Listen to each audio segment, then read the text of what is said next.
बच्चों, अगर आप वनडे एग्जाम की तैयारी कर रहे हैं तो हमारे प्रत्येक वीडियो को अवश्य देखिए और बड़ी आसानी के साथ अपनी परीक्षा को सफल बनाइए। आज की क्लास में हम शुरू करेंगे सहकारी समितियों के संबंध में। जो परीक्षा में महत्वपूर्ण प्रश्न अक्सर पूछे जाते हैं, आज उन पर चर्चा करेंगे। तो सहकारी समितियां।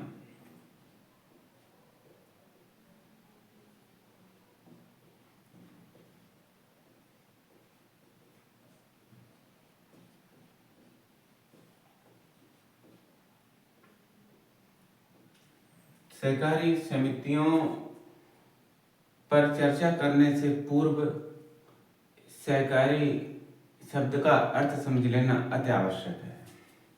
तो सहकारी जो शब्द है, कारी शब्द में सह उपसर्ग लगने से सहकारी शब्द का निर्माण हुआ।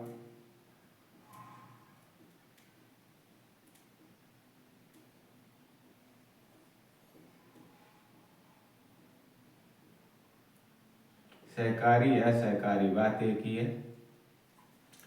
इस तरीके से सह का अर्थ होता है साथ और कार्य का अर्थ होता है काम।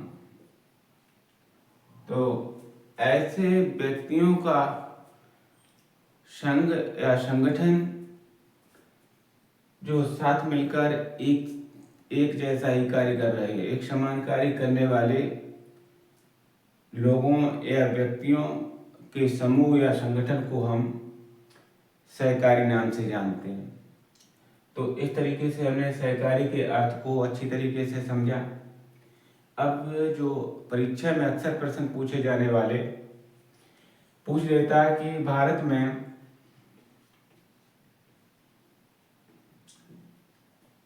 सहकारी आंदोलन की शुरुआत कब हुई।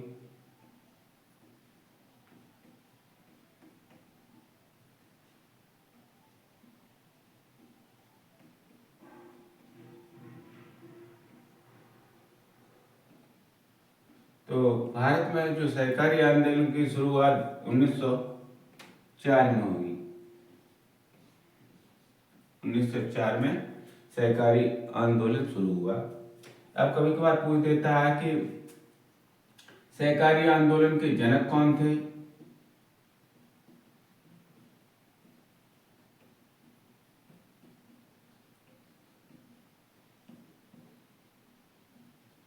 तो सहकारी आंदोलन के जनक जो थे भारत में, फ्रेडरिक निकोलसन।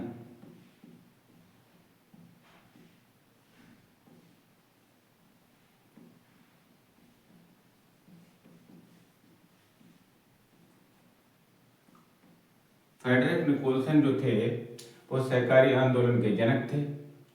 अब कभी कभार ये पूछ देता है कि संविधान के अनुच्छेद 19 और अनुच्छेद 43 का, इन दोनों अनुच्छेदों में जो है सहकारी संघ बनाने की बात कही गई है। तो ये दोनों अनुच्छेद इस बात की चर्चा करते हैं। अब यहाँ से जो महत्वपूर्ण प्रश्न बनने शुरू हो जाते हैं कि सहकारी समितियों को संवैधानिक दर्जा कब मिला।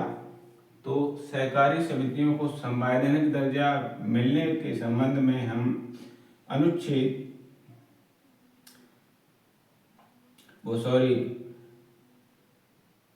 संविधान का 57वां संविधान संशोधन जो हुआ,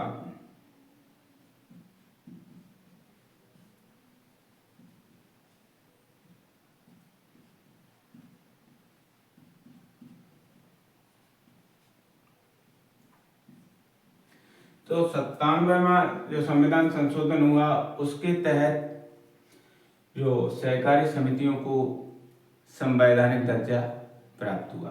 तो ये सवाल आ जाता है कि 57वां संविधान संशोधन किससे संबंधित है। सहकारी समितियों से संबंधित है। 57वां संविधान संशोधन कब हुआ। तो ये 2011 में हुआ। तो यहाँ पर हमने इस बात को जाना। आप जानते हैं कि जो 97th अमेंडमेंट कॉन्स्टिट्यूशन में हुआ, तो उसके तहत संविधान के भाग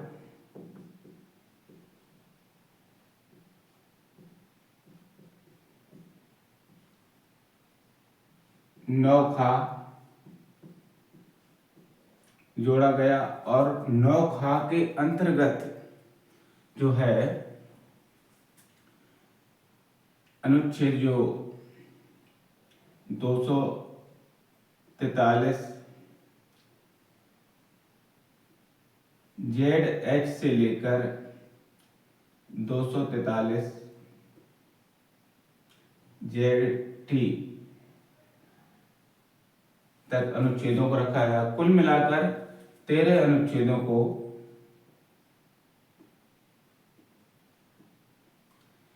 संविधान के भाग 9 में रखा गया।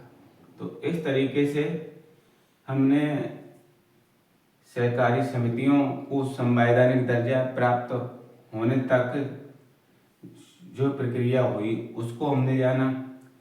अब जानते हैं ये जो 13 अनुच्छेद हैं, इन 13 अनुच्छेदों के अंतर्गत जो महत्वपूर्ण प्रश्न आते हैं, वैसे तो इतने ही इस सहकारी समितियों से जो प्रश्न बन सकते हैं महत्वपूर्ण वो इतने ही हैं।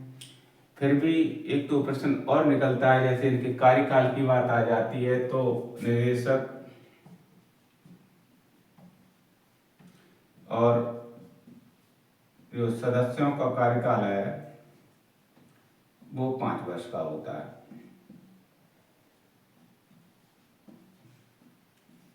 तो यहाँ से इतने ही ज्यादातर महत्वपूर्ण प्रश्न जो है वो इतने ही निकलते हैं। फिर भी ज़्यादा जानकारी हो जाए तो अच्छी बात है, वैसे बनने एग्जाम के लिए इतना ही पर्याप्त है। अब बात करते हैं फौरी तौर पर अनुच्छेद, जो प्रमुख अनुच्छेद हैं और परीक्षा में आ सकते हैं।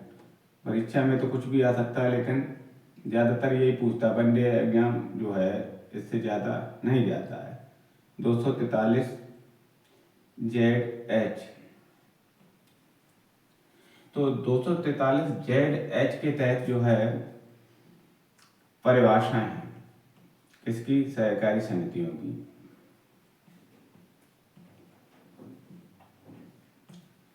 तो परिभाषाओं के अंतर्गत जो है प्राधिकारी व्यक्ति,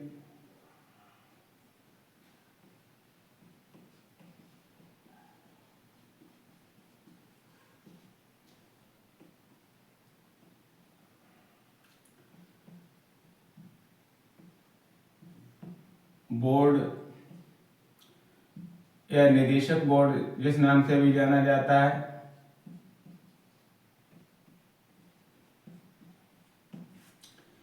नेक्स्ट सहकारी समितियां,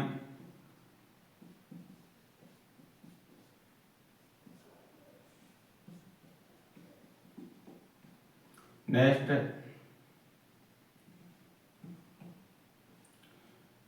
बहुराज्यिक सहकारी समितियां,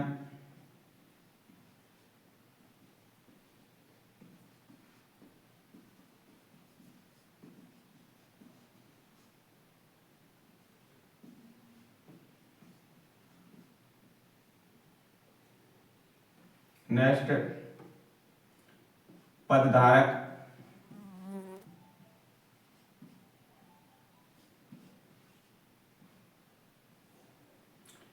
नेक्स्ट रजिस्ट्रार।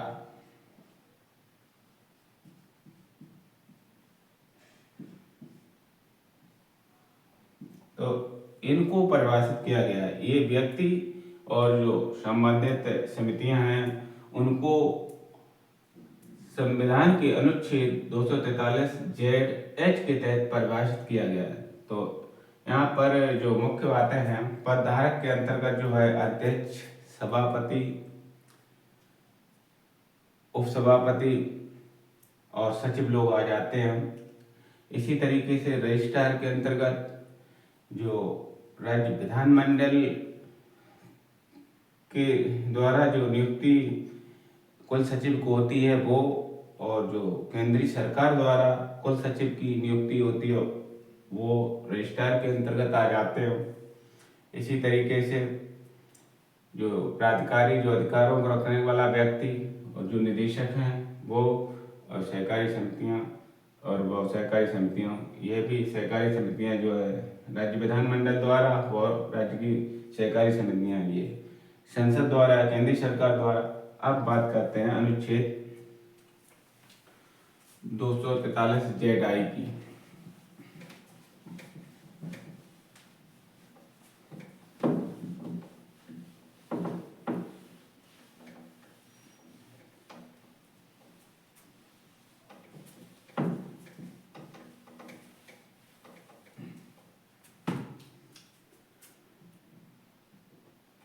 अनुच्छेद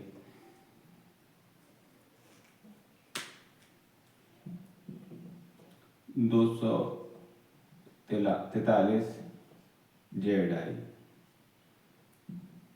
इस अनुच्छेद के तहत सहकारी समितियों का निगमन, सहकारी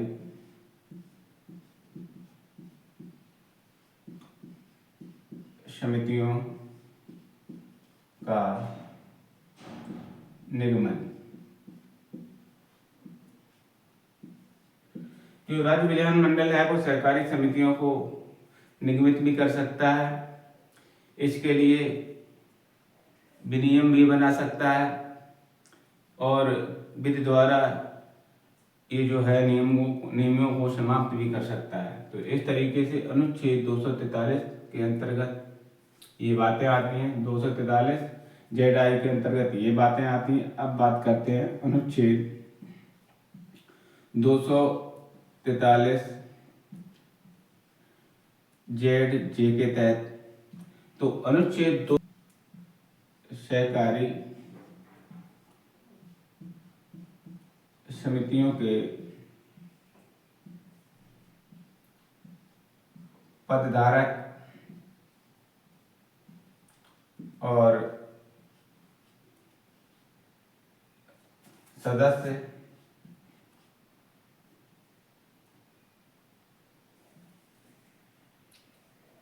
सदस्यों का कार्यकाल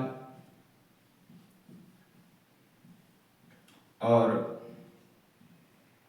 उनकी संख्या।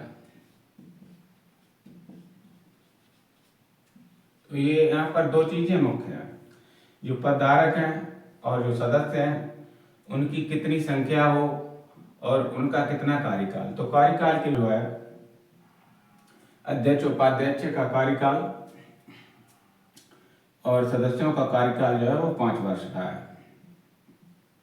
5 वर्ष का कार्यकाल है इनका। अब बात सदस्यों की संख्या की कर लेते हैं। तो ये जो है पदधारक और सदस्य, तो सदस्यों को सबसे पहले समझते हैं। तो एससी या एसटी वर्ग का जो है एक सदस्य समिति में होना आवश्यक है। इसी तरीके से जो महिलाओं के लिए हैं, 2 स्थान महिलाओं के लिए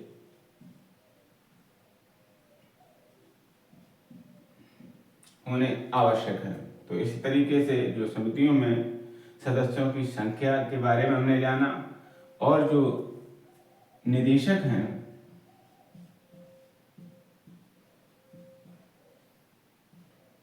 उनकी संख्या भी राज्य विधानमंडल निश्चित करता है। इनकी जो संख्या है 21 से अधिक नहीं हो सकती। निदेशकों की जो संख्या है वो 21 से अधिक नहीं हो सकती। तो इस तरीके से हमने अनुच्छेद 243 जेड जे के तहत पदधारकों और सदस्यों के कार्यकाल और उनकी संख्या को हमने जाना। अब बात करते हैं हम अनुच्छेद 243 जेड जे के तहत। अनुच्छेद 243 जेड के तहत तो अनुच्छेद 243 जेड के तहत जो क्या है, इनका निर्वाचन है।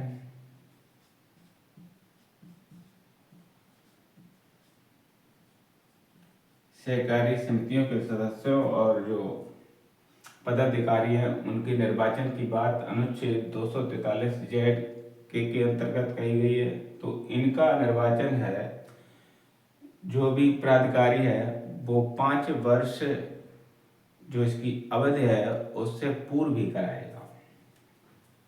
तो इस बात को हमने समझा निर्वाचन के अंतर्गत। अब बात करते हैं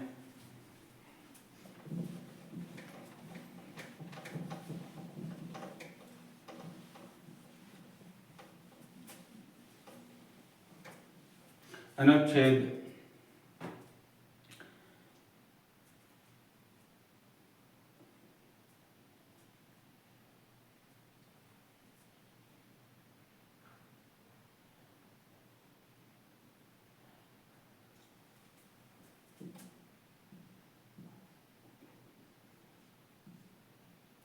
243 जेड एल के तहत। तो इसमें जो है बोर्ड का दमन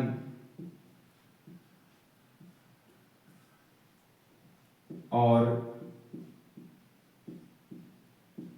निलंबन। तो ये बोर्ड या बोर्डों का जो दमन और निलंबन है, ये अधिकतम जो है 6 महीने के लिए हो सकता है। तो इनका निलंबन 6 महीने से अधिक नहीं किया जा सकता। इस तरीके से हमने इस अनुच्छेद के तहत इस बात को समझा। अब कहते हैं अनुच्छेद 243 जेड एम की बात। तो अनुच्छेद 243 एम के तहत जो है, जेड एम के तहत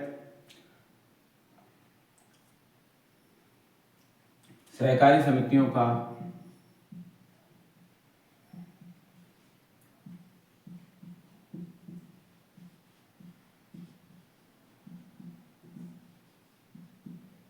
लेखा संपरीक्षण। तो सहकारी समितियों का जो लेखा परीक्षण का कार्य है वो कौन कराएगा? वो भी राज्य का विधानमंडल कराएगा। अब बात करते हैं अनुच्छेद 243 जेड एन की। तो अनुच्छेद 243 जेड एन के तहत जो सहकारी समितियों की सामान्य बैठकें होती हैं उनकी बात। तो सामान्य बैठक किसकी? सहकारी समितियों की। ये जो बैठक है वित्तीय वर्ष की 6 मास के भीतर ही होगी। 6 माह के भीतर जो है ये बैठक होना आवश्यक है। वित्तीय वर्ष के 6 माह के भीतर जो है बैठक की जाएगी। अब बात करते हैं अनुच्छेद 243 जेड ओ की। तो जेड ओ के तहत जो है सहकारी समितियों के सदस्यों को सूचना पाने का अधिकार।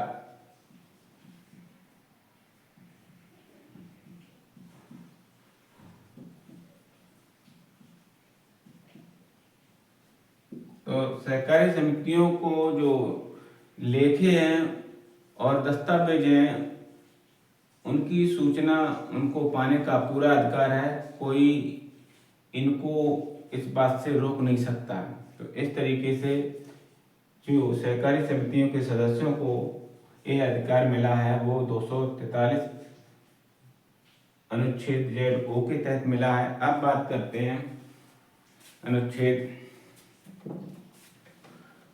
पी की। तो अनुच्छेद 243 जेड पी के तहत अनुच्छेद 243 जेड पी के तहत जो है विवरण है। राज्य सरकार इन लोगों से जो वार्षिक विवरण मांगती है, तो इस तरीके के विवरण की जो बात है अनुच्छेद 243 जेड बी के तहत आती है। तो जेड पी के संबंध में हमने इस बात को जाना। अब हम अनुच्छेद 243 क्यू की बात करते हैं। तो अनुच्छेद 243 जेड क्यू के तहत जो है अपराध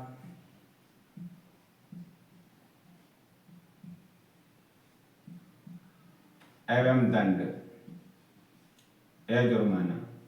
तो अपराध और जुर्माने की जो बात कही गई है, तो अनुच्छेद 243 जेड क्यू के तहत कही गई है।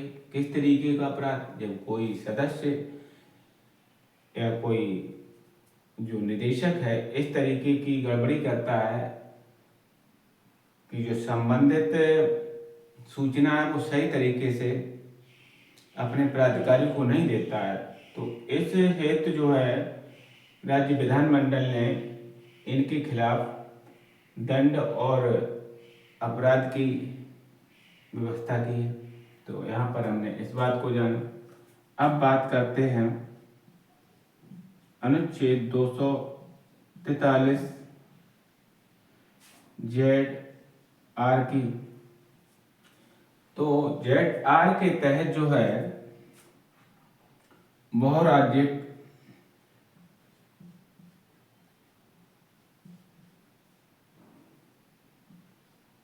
सहकारी समितियों का लागू होना।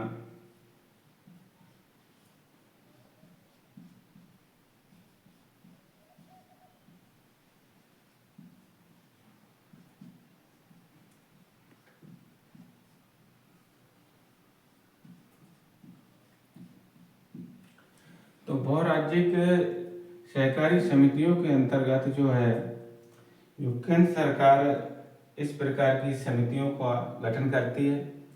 तो ये समितियां और राज्य विधानमंडल अधिनियम द्वारा जो समितियां गठित की जाती हैं, तो उनके लिए जो राज्य बहु सहकारी समितियां हैं निर्देशन के रूप में कार्य करती हैं। तो यहाँ पर हमने इस बात को समझा।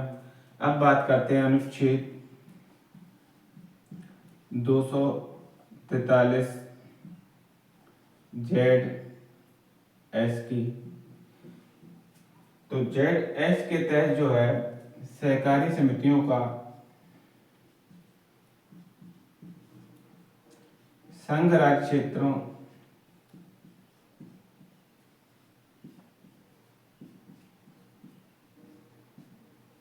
को लागू होना।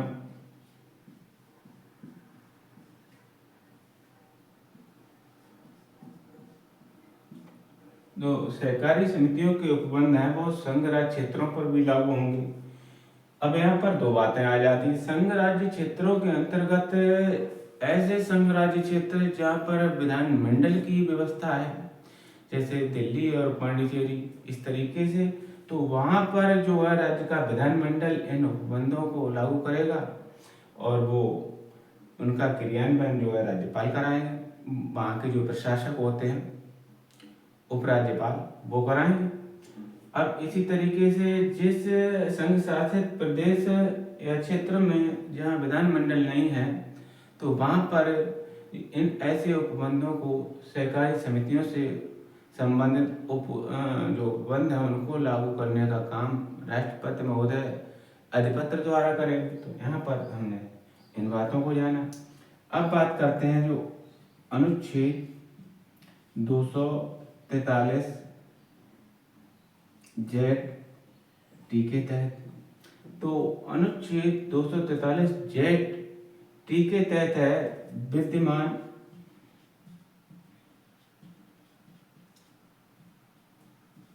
विधियों का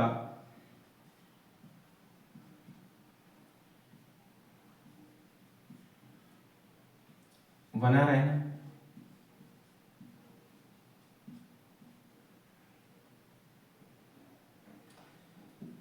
तो जो संविधान का जो 57वां संविधान संशोधन हुआ, उसके तहत जो संशोधन हुए और कोई विधि जो है उससे पूर्व की प्रचलन में है तो वो भी बनी रहेगी। कब तक बनी रहेगी? जब तक राज्य विधानमंडल या कोई जो प्राधिकारी है उस नियम या विधि को समाप्त नहीं कर सकता, तब तक वह प्रचलन में बनी रहेगी। तो इस तरीके से हमने आज की क्लास में सहकारी समितियों से संबंधित महत्वपूर्ण प्रश्नों को सीखा और जो अनुच्छेद थे उनके बारे में भी फौरी तौर पर चर्चा किए। तो अधिकांश जो है यहाँ से सवाल नहीं पूछे जाते, लेकिन जो पूर्व में मुख्य बिंदुओं को लिखाया उन पर दृष्टिपात करके उन्हें आत्मसात जरूर कीजिएगा और टाइम मिले तो इनको भी देख लीजिएगा। वैसे वनडे एग्जाम के लिए जो पूर्व में बताया उतना ही पर्याप्त है। तो आज की क्लास यहीं पर समाप्त करते हैं। अगर हमारा वीडियो आप लोगों को अच्छा लगे तो हमारे चैनल को सब्सक्राइब करना और इस वीडियो को अपने दोस्तों के साथ शेयर करना। जय हिंद,